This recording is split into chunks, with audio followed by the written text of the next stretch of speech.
Hi, everyone, and welcome to this module. And here we will be discussing on the AWS fundamentals, where we are going to talk about how AWS is structured, why we need it, what are the advantages offered by AWS, and why we should be moving our current infrastructure to AWS. We'll be understanding the global infrastructure set up by AWS and what are different ways to learn the core skill set needed for working on AWS and how we can differentiate between different services offered by AWS. So let's get started. So AWS, or what we refer as Amazon Web Services, is the leading cloud computing vendor, which is providing companies, or you can say any individuals, different solutions across different verticals and different domains to help them in deploying and maintaining their applications over the cloud platform. That means anyone in the entire globe, they can access the application set up by anyone, and that too with the easiest format possible, and that too in the quickest format by using AWS environment. Now, this AWS entire journey is focused on improvising the career path of those who are, first of all, looking for a career switch. For example, you have been working as a developer, now you want to move on to the next phase of being the architect. But again, for that, you have to understand how exactly different components work, where to choose which one. So they are looking for those who are looking for a better career switch, then this is going to be a preferred path. Then those individuals who are looking for improvising their networking skill set, for example, you are already working as a Cisco certified networking specialist. Now you want to understand how networking is set up on AWS. Then you are already working as a part of the tech or IT professional domain. That means you already know how the entire development and other components work. So there you can go ahead and improvise your IT skill set by taking it to the next level on cloud.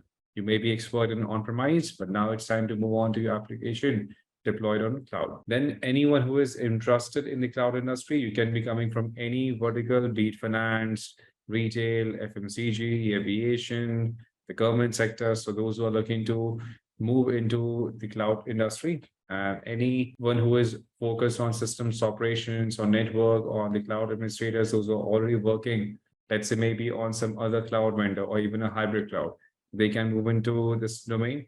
All the software engineers who are looking to take their development skill set to cloud. They are experts in developing and deploying applications on the traditional on-premise systems. Now they want to move to the cloud. So they will be able to learn how AWS work. And then everyone who is into the testing, that means testing of the QA engineers, the efficient testers of the applications, be it for web or for enterprise, they are going to be a good fit. And those who are just starting their career, those who have simply graduated, they will be looking at a career path where they can start working on cloud directly so that they can help companies understand what are the advantages of cloud and help them deployment and in maintenance of the applications as well. And then those non-IT professionals, those who are looking for a complete career switch, for example, those who are working in medical, in government sectors, in other domains, those who are looking to start fresh on the IT skill set, where cloud is going to be a good start because this is not going to be too much technical or you can say development intensive in the beginning, and they can, once they step in, it'll be easier for them to switch paths. Now, as per the industry's trend, so we do have a good number of vacancies for the same cloud domain. So as you can see here, they are around 56,000 vacancies as of now, which is currently being listed just on LinkedIn. We are not calculating the number of postings on other job portals. And then we have the average salary being offered to these cloud engineers in US and other markets. It is around $128,000 on a per year basis. And all the big Fortune 500 companies or the big giants, they have been scaling their operations multifold, especially since the last 5 years. So now they need someone who can handle, not just even deploy, but again, who can handle and maintain the existing applications which are being deployed in cloud. So companies like Accenture, Brackley, JP Morgan, Sapient, Dell, so they all are actively looking for those who are having the cloud skill set. And that's where this entire journey comes into the picture. And as for the industry's trend, so same way like we discussed on LinkedIn, so if you do a research or for cloud engineers, and that is specifically on the US region market, so we can see here we have this is the median salaries being offered for different professionals, and you can also see the numbers associated with these different salaries. For example, we have 30,000 vacancies somewhere which is currently offering 125,000 plus salary as a part of the filter that can be applied. So this shows that again demand is good, and since every company is now moving on to cloud, whether we talk about the full deployment or whether we talk about hybrid, so still we will be a good fit to help them those companies in the migration process, and not just the migration but also in maintenance process as well. So as we had discussed earlier, so AWS is the global leader in cloud computing domain, which was introduced back in 2006 with two core services. And since its inception, it has been actively adding different services into its portfolio, where we have more than around 250 services offered across different categories. Like we have databases, machine learning, then we have computation, serverless, storage, and so on. And using this platform, the businesses they can scale and they can use the flexibility that AWS offers so that they can scale and deploy the applications as quickly and almost virtually anywhere they want without being physically present in that specific location. So that is what it is being done here. Now, moving on, next we have the advantages. So the main advantage offered by cloud is first of all the flexibility. That means being flexible means we are ready to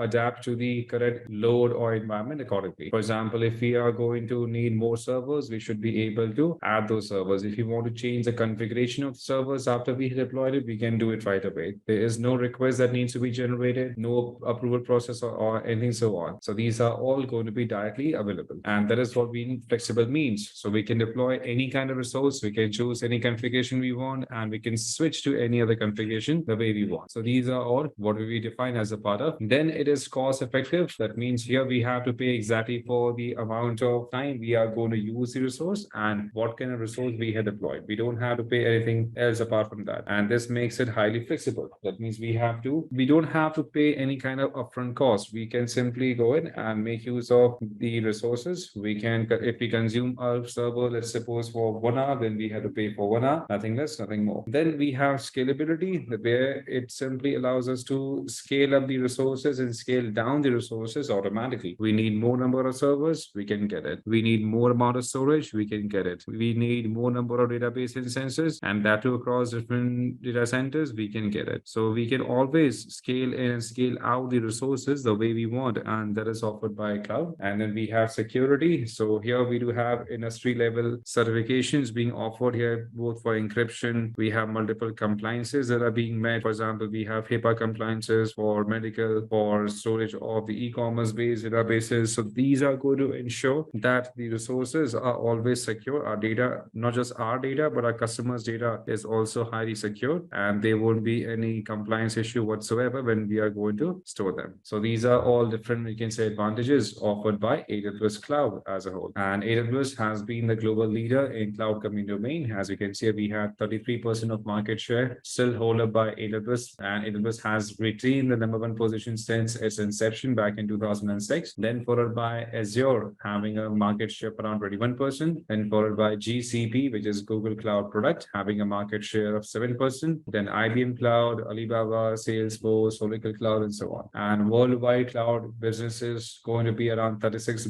billion, and that too in just the first quarter of 2023. There are multiple companies who are actively using, so almost there is no company which is not using AWS in some way or the other. So companies like Nokia, Netflix, New York Times, Samsung, Adobe, MediaCorp, Unilever, they all have been active customers of AWS platform. Now, to work with AWS, we also need to understand how the infrastructure of AWS is configured, so that when we are going to deploy the resources in those specific domains, we will know, okay, this is the infrastructure use, and this is how we have to make the first selection when we are going to deploy these kind of resources. So let's understand the infrastructure of AWS. So AWS main infrastructure is divided into two parts: regions, and then we have availability zones. So it's just like having a country being divided into multiple cities and states for a better management of resources. So same way here, global infrastructure is divided into multiple states. Now,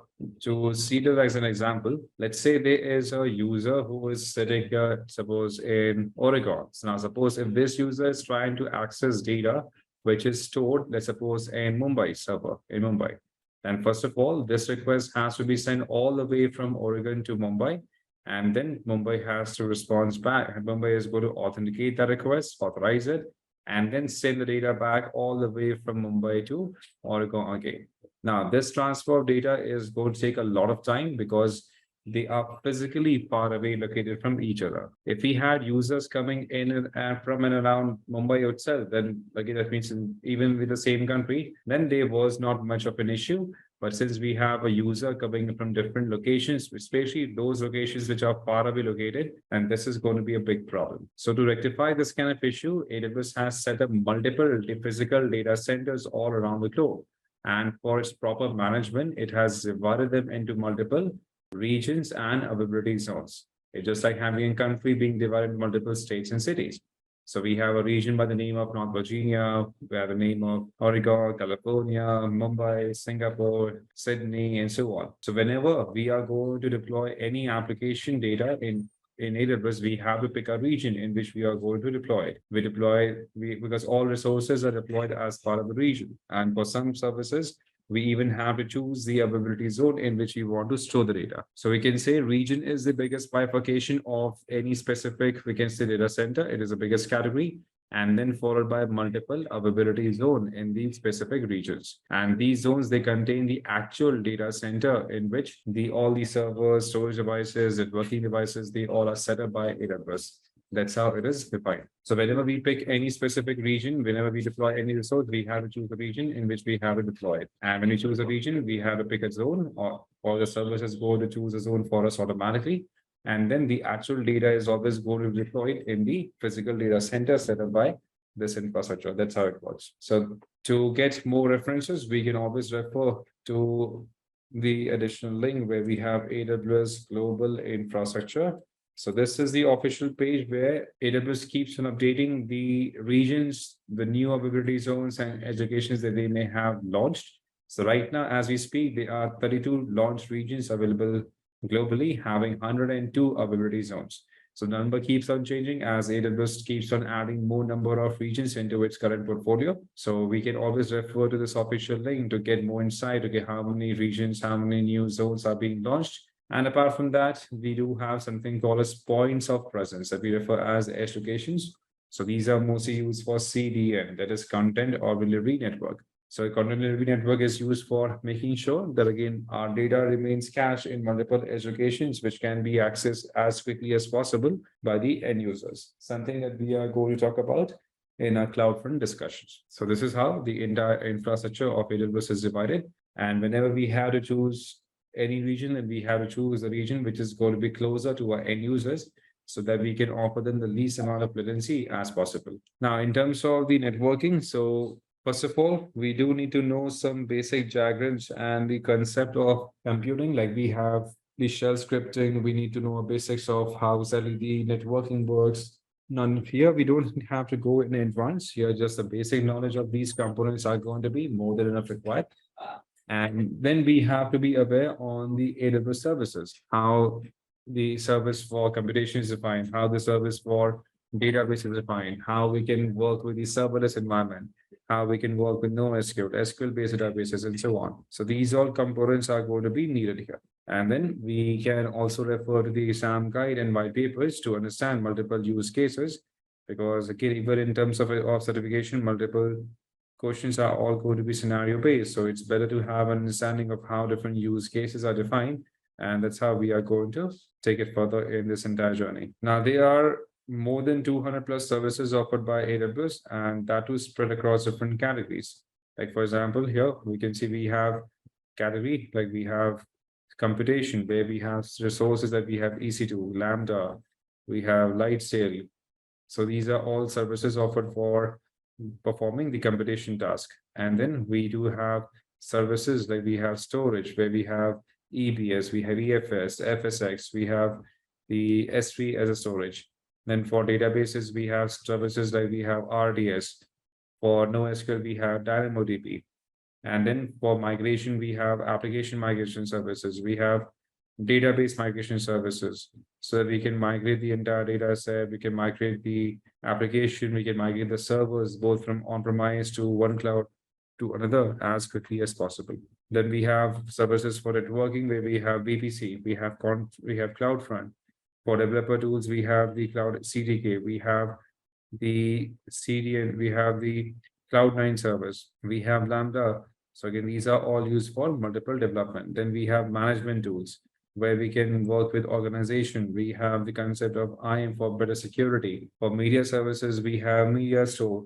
For machine learning, we have SageMaker. Other server analytics, we have Kinesis. For security, we have IAM, KMS, Guard, Shield. For mobile services, we have the AWS mobile specific components for mobile SDK development. For application integration, we have multiple APIs that we can create. For AR/VR, we have solutions to which we can go ahead and create the mobile specific VR solutions, which are still in the phase of more like a beta phase. But again, more and more, we can say additions are happening on a daily basis. We have for customer engagement, where we can create chatbots. For visualizations, such as we have Power BI, we have the same quick setup offered here. So same way we have desktop and app streaming, where we can go in and stream the app, stream the data set, and that too offered as a part of the complete GUI. So these are all different components are offered under different categories, as like we had discussed. And for the examination perspective, we don't have to be expert in each and every category offered by AWS. We just have to focus on the core services offered by AWS in these specific categories as we speak. Now, in terms of computation, I've discussed, we have EC2, we have ECS, we have the load balancer, Lambda, Lightsail, Beanstalk. For storage, we have S3, Glacier, Storage Gateway, EBS Volume, FSX, EFS. For database, we have RDS, DynamoDB, Elasticache servers, we have the Redshift environment. For networking, we do have the VPC, we have Route 53 for mapping the domain to any specific deployment that we have done.